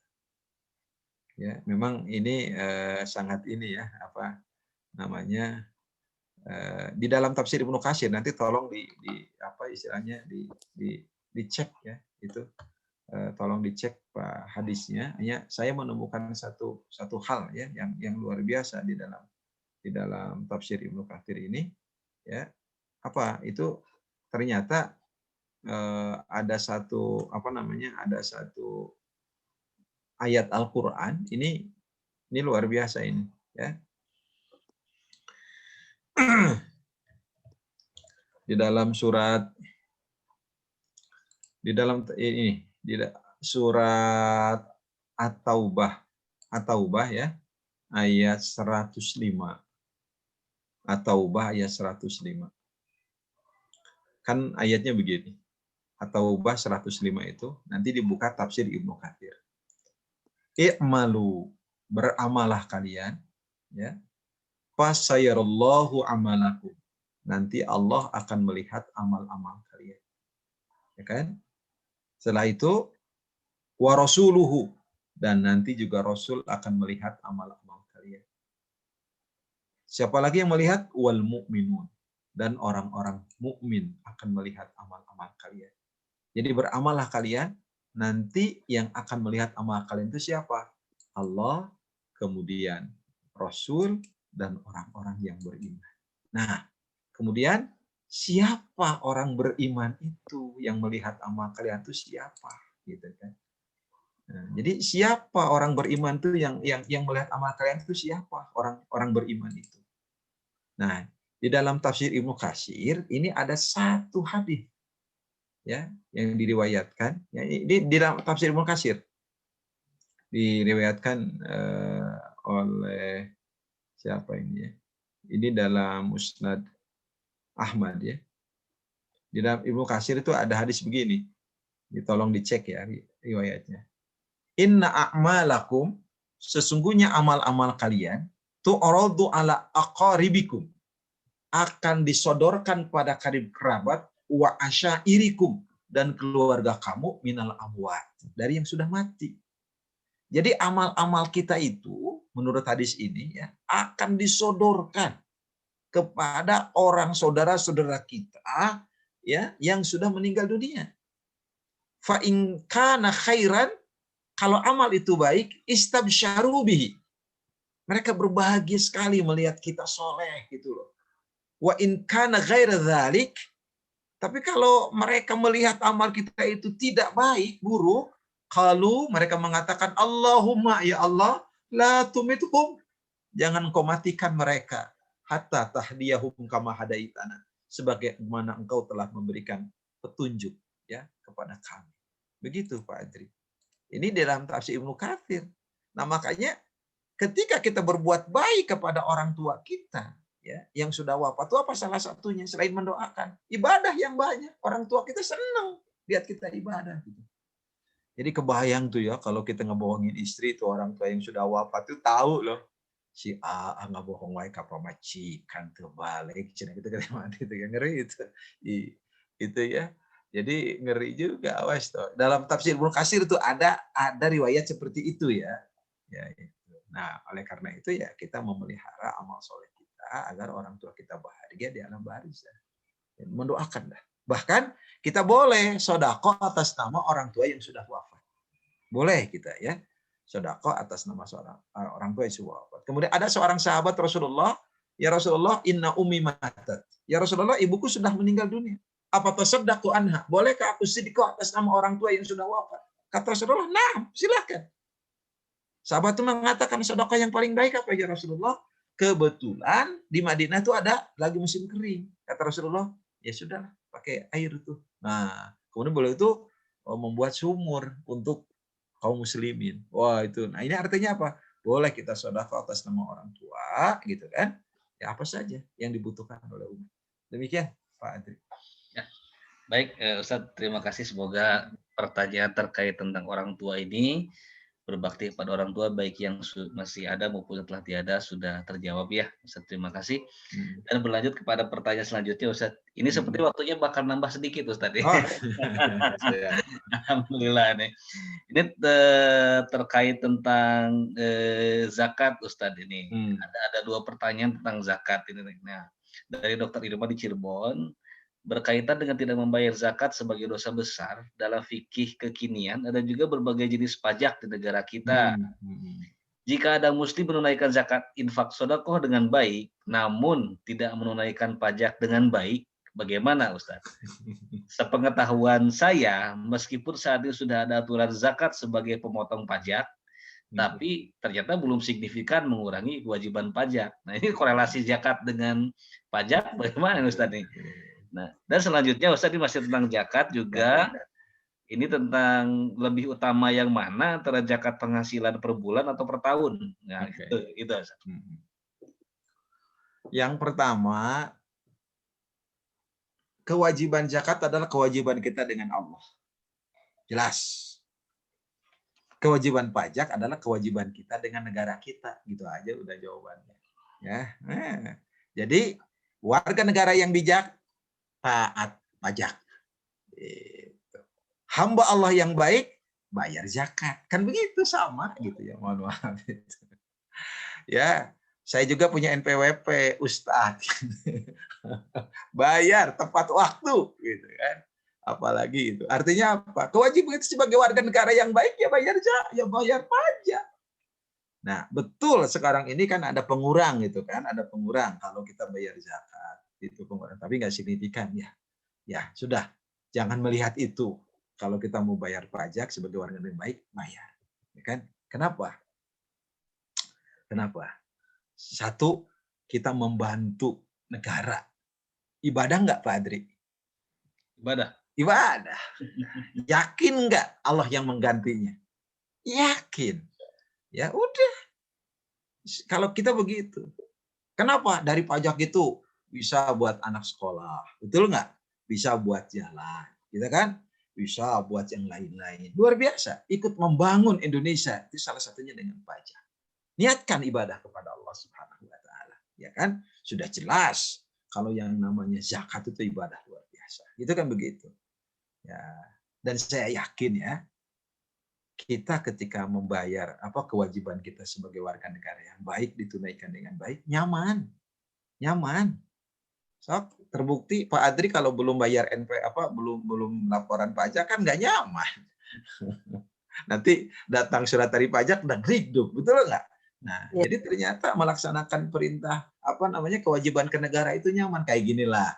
Ya, ini SIM kita habis nih, SIM di jalan. Terus kita ke kantor. Saya tanya, deg-degan nggak ketika ada operasi polisi?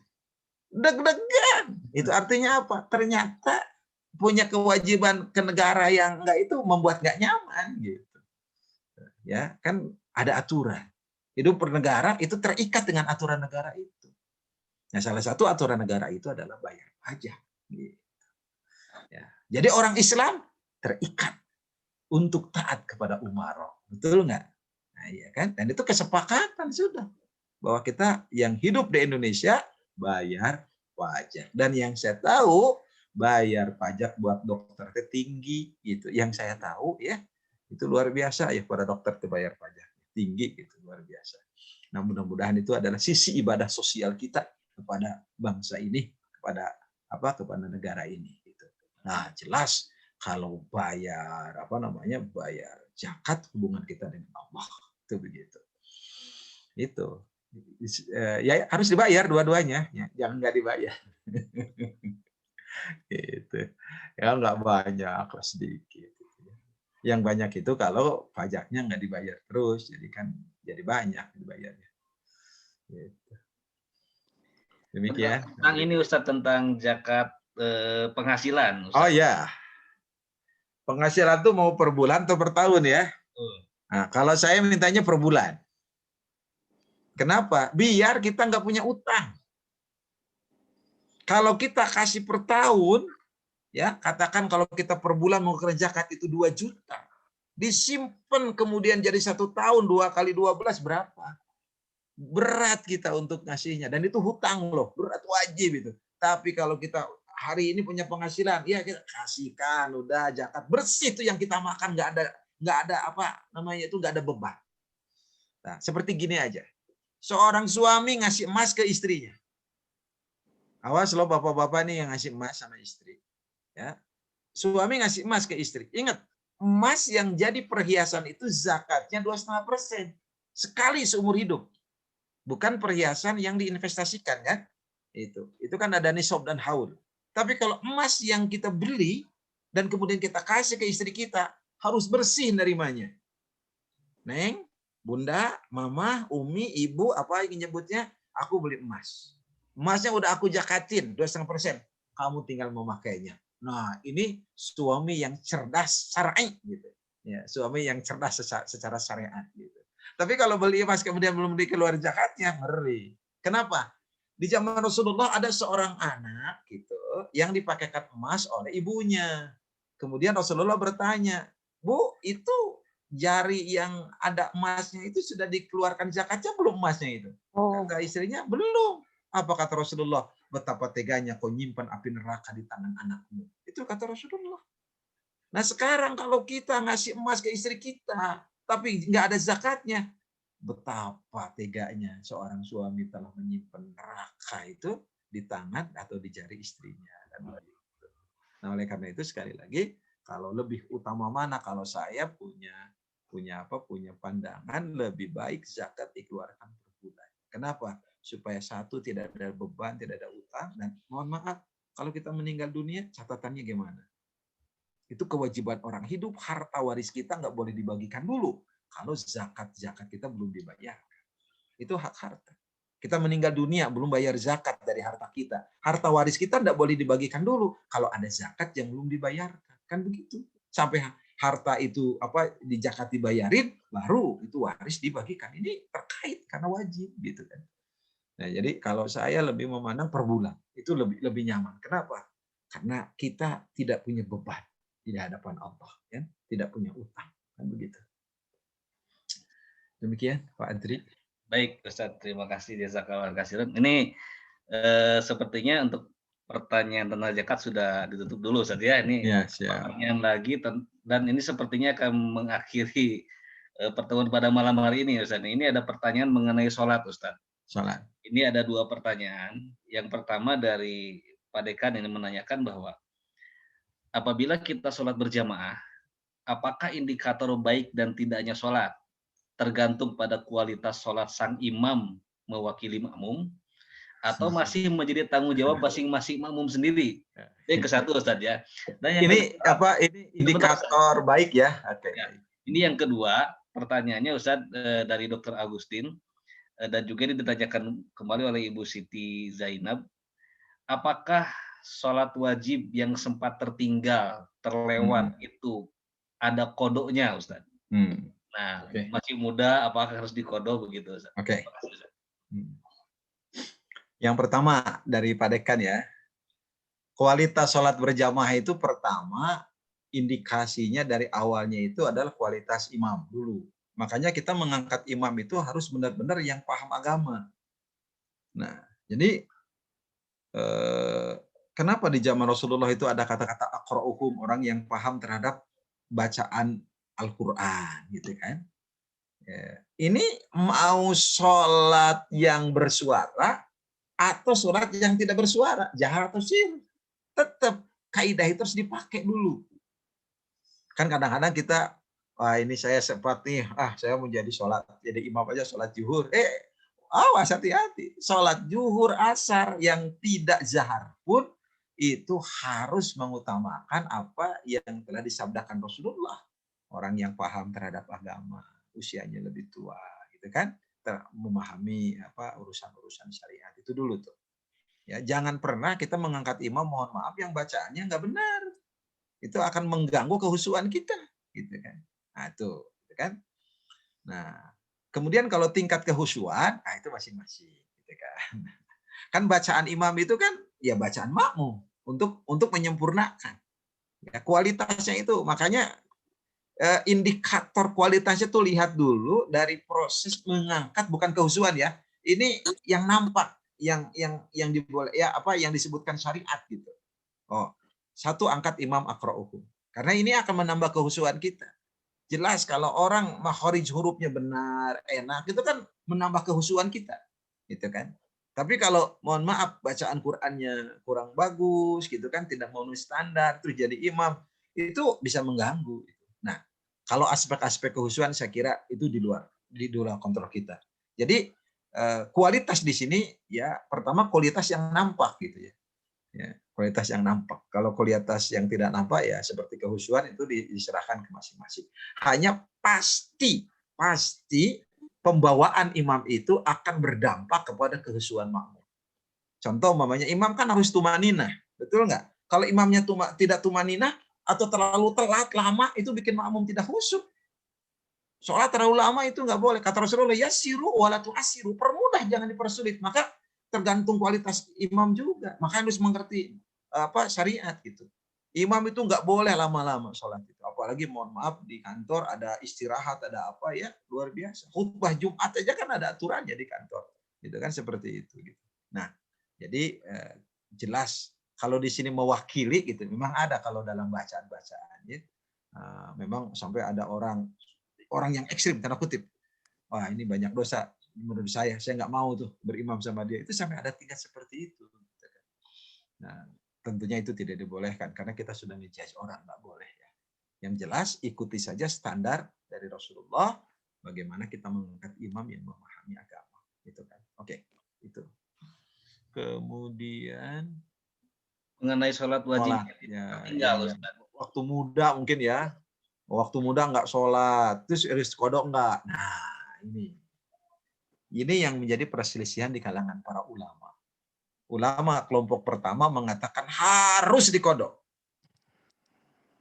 Jadi kalau Pak Adri waktu balik itu nggak sholat 4 tahun, Pak Adri, itu sholat itu 4 tahun, terus dihitung aja. Kapan caranya ya? Terus setiap waktu, sampai dihitung aja. Itu pendapat yang pertama. Pendapat yang kedua mengatakan tidak usah. Tobat kepada Allah. Karena kita susah untuk menghitungnya. Saya yakin loh, kita akan pilih yang nomor 2. Betul nggak? Tobat. Gitu kan. Tobat, benar-benar tobat. Itu, jadi dua-duanya beralasan sebenarnya. Ini pendapat ulama ini ya. Ada yang mengatakan harus dikodok. Ya, tapi dikodok artinya dari apa, kan kita sudah balik nggak sholat itu. Nah, itu dikodok berapa lama itu. Tapi ulama yang kedua mengatakan kelompok kedua nggak usah katanya. Ya penting itu taubat dengan taubatan nasuha. Tentunya itu cukup karena setiap orang akan susah untuk menghitung begitu. Nah, saya serahkan itu kepada ibu bapak mau ke kelompok mana gitu kan. Hanya kalau mengikuti kata-kata Aisyah, nu'maru biqodo is-saum wala nu'mar biqodo is-shalah. Kami diperintahkan untuk mengqodo saum dan kami tidak diperintahkan untuk mengqodo salat. Nah, begitu. Itu perkataan Siti Aisyah. Tapi tentu ada konteksnya perkataan ini gitu ya. Sebelum kita bicara secara umum gitu, ada konteksnya. Makanya para ulama menghasilkan 2 pendapat itu gitu kan. Ini sebab ini berkaitan dengan sholat yang ditinggalkan. Nah, ditinggalkannya disengaja atau tidak gitu kan. Jika itu pertanyaan gitu kan. Ya jelas pokoknya sholat wajib yang ditinggalkan itu dosa. Nah, sekarang bagaimana nebus dosanya? Ada yang mengatakan nebus dosanya adalah mengulang sholat yang ditinggalkan. Ada yang mengatakan karena ini jaraknya sudah lama, kita bertobat kepada Allah dengan sebenar-benar tobat, yaitu tobat dan nasuha. Demikian Bapak Ibu sekalian. Baik, alhamdulillah Ustadz. Ustaz boleh minta waktu lagi sedikit, sudah ada pertanyaan. Silakan. Ya, maksudnya dari Dokter Beni Bernardi, Ustaz nih. Ya, siap. Ini masih tentang zakat penghasilan. Ini ada pertanyaan menarik, Ustaz. Kalau sudah mengeluarkan zakat penghasilan per bulan, kemudian sisanya masih bisa kita tabung, dan pada akhir tahun ada kewajiban tidak untuk mengeluarkan zakatnya karena uangnya banyak, nah, gitu. Iya. Ini. Kalau Pak Dokter Beni Bernardi mah baguslah, kalau zakat lagi bagus. Sebenarnya ya, ini sebenarnya begini. Uang itu kalau kita melihat nggak ada zakat uang sebenarnya. Ya kan? Kalau lihat secara teks, mohon maaf nih.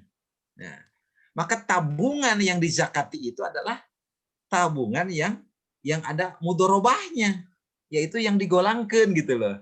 Kalau tabungan yang wadahnya, ya tabungan yang hanya disimpan itu nggak ada. Gitu kan. Katakan dari total, ini umpamakan uang yang disimpan di bank, ya total itu kan, katakan kita nyimpan 1 M itu umpamanya. Nah, disimpan kan di buku tabungan. Nah, kalau wadahnya hanya nyimpan aja nggak ada. Tapi kalau uang itu oleh bank diputerin gitu, diputerin tuh. Nah, terus muncul tuh penghasilan kita, mudorobahnya katakan 200 juta. Nah, yang di Jakarta itu yang gitu, yang 200 jutanya gitu. Ya. Itu kalau saya lihat yang di bank syariah itu seperti itu. Nah, sekarang kalau saya karena mengikuti satu pendapat ulama bahwa tabungan nggak ada zakatnya, sedekah saja kita. Karena penghasilan kita sudah kita zakati, kemudian kita simpan tuh di tabungan. Akhir bulan tuh nyimpan aja. Menurut saya itu nggak ada seperti itu. Tapi kalau mau sedekah bagus, sangat baik gitu ya. Gitu. Sebab, tetapi ada juga ulama yang mengatakan ketika ini harta kita itu sebesar emas katakan dan sudah masuk haul, itu dikiaskan ke emas juga. Ada juga yang berpendapat seperti itu. Contoh umpamanya, kan emas itu kan nisabnya 85 gram. Haulnya 1 tahun. Kalau uang yang di tabungan kita itu sudah sebesar 85 gram dan sudah satu tahun, ulama kelompok ini mengatakan harus ada zakat. Tapi ulama yang lain mengatakan secara teks kita tidak menemukan dalil ada zakat dari uang yang kita punya. Itu begitu. Wallahu a'lam bishawab. Hanya kalau saya lebih cenderung begitu. Kalau saya lebih cenderung uang itu enggak ada zakatnya, ya. Ya, dan tidak ada zakatul fulus. Zakat uang itu enggak ada. ya zakat emas, zakat pertanian gitu kan. Ya, zakat profesi aja kan sebenarnya itu hasil ijtihad para ulama kontemporer. Zakat profesi itu. Gitu kan? Gitu. Kalau secara teksnya kita tidak menemukan di dalam teks hadis ada zakat profesi. Tapi sekarang kan dalam fikih kontemporer itu dimasukkan ada zakat penghasilan. Ya sangat luar biasa lah perkembangan hukum Islam. Itu begitu. Demikian Pak Adri dan Bapak Ibu sekalian. Alhamdulillahirobbilalamin. Jazakallah khair Ustaz. Alhamdulillah pertanyaan sudah terjawab semuanya. Dan alhamdulillah acara sudah berjalan dengan baik sampai dengan saat ini. Sepertinya waktu juga Ustaz yang harus memisahkan kita. Kita semoga bisa bertemu lagi bulan depan. Amin. Ustaz. Masih banyak bahasa-bahasa besar yang harus dikaji Ustaz ya. Alhamdulillah. Baik. Bagaimana? Dok? Dokter Ninik? Ya. Oh ya, sebentar. Baik Ustaz, sebelum ditutup, mohon kesediaannya untuk memimpin doa singkat barangkali Ustaz. Ya. Ustaz. Bapak Ibu, mari kita berdoa kepada Allah Subhanahu wa taala, mudah-mudahan Allah memberi berkah buat kita semua. Bismillahirrahmanirrahim. Alhamdulillahirabbil alamin. Hamdan na'imin, hamdan syakirin, hamdan yuwafi ni'amahu wa yukafi mazidah. Amin. Ya Rabbana lakal hamdu kama yanbaghi li jalali wajhikal karim wa 'azimi sultanik. Allahumma shalli ala sayyidina Muhammadin wa ala alihi wa ashabihi ajma'in. Ya Rabb, jadikan pertemuan ini pertemuan yang berkah bagi kami. Pertemuan yang melahirkan kebaikan untuk dunia dan akhirat kami. Pertemuan yang senantiasa mendekatkan diri kami kepada Engkau. Ya Rabb, jadikan kami orang-orang yang soleh, orang-orang yang senantiasa mampu melakukan amal soleh dengan sebaik-baiknya. Rabbana hab lana min azwajina wa dhurriyyatina qurrata a'yun waj'alna lil muttaqina imama. Allahumma ahsin akhibatana fil umuri kulliha wa ajirna min khizyi dunya wa adzabil akhirah. Allahumma inna na'udzubika minal baras wal junun wal juzaa wa min sayyil asqam. Rabbana atina fid dunya hasanah wa fil akhirati hasanah wa qina adzabannar. Subhana rabbika rabbil izzati amma yasifun. Wassalamun alal mursalin walhamdulillahi rabbil alamin. Mari sama-sama kita membaca doa kifaratul majlis.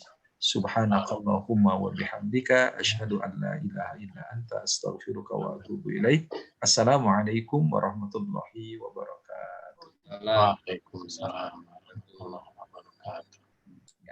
Alhamdulillah, terima kasih Prof. Oki. Ada yang akan disampaikan mungkin Prof kepada Ustadz Hatur Nuhun. Hatur nuhun Pak. Ya, Pak Hum, hatur nuhun. sami-sami Prof. Oki, semua guru besar, para dokter, terima kasih kesempatannya. Mudah-mudahan Allah berkat buat kita semua. Amin. Saya izin live duluan, Pak Adri. Siap, Bangga Ustadz. Baik, kami ucapkan terima kasih kepada seluruh partisipan yang telah hadir pada malam hari ini. Semoga menjadi amal ibadah dan Allah berikan kekuatan, kemampuan kepada kita untuk bisa mudah memahami dan mengamalkannya dalam kehidupan kita. Amin ya rabbal alamin. Kita bertemu lagi Ahad besok pada waktu yang sama. Semoga Allah berikan kesehatan kepada kita semua serta waktu yang luang dan mudah kita untuk bergabung pada kajian yang sama. Baik, kita tutup kembali dengan doa kifaratul majlis. Subhanakallahumma wa bihamdika asyhadu alla ilaha illa anta astaghfiruka wa atubu ilaik. Billahi taufiq wal hidayah. Assalamualaikum warahmatullahi wabarakatuh. Waalaikumsalam. Abi izin live. Sadayana. Waalaikumsalam. Kasadayana. Turun bisa. Terima kasih pada Pak Dekan dan Dr. Setiawan dan juga Prof. Oki, semuanya terima kasih, jazakallahu khairan. Juga Pak Panji sareng Pak Adi hatur nuhun. Sami-sami Pak Ustaz Adri.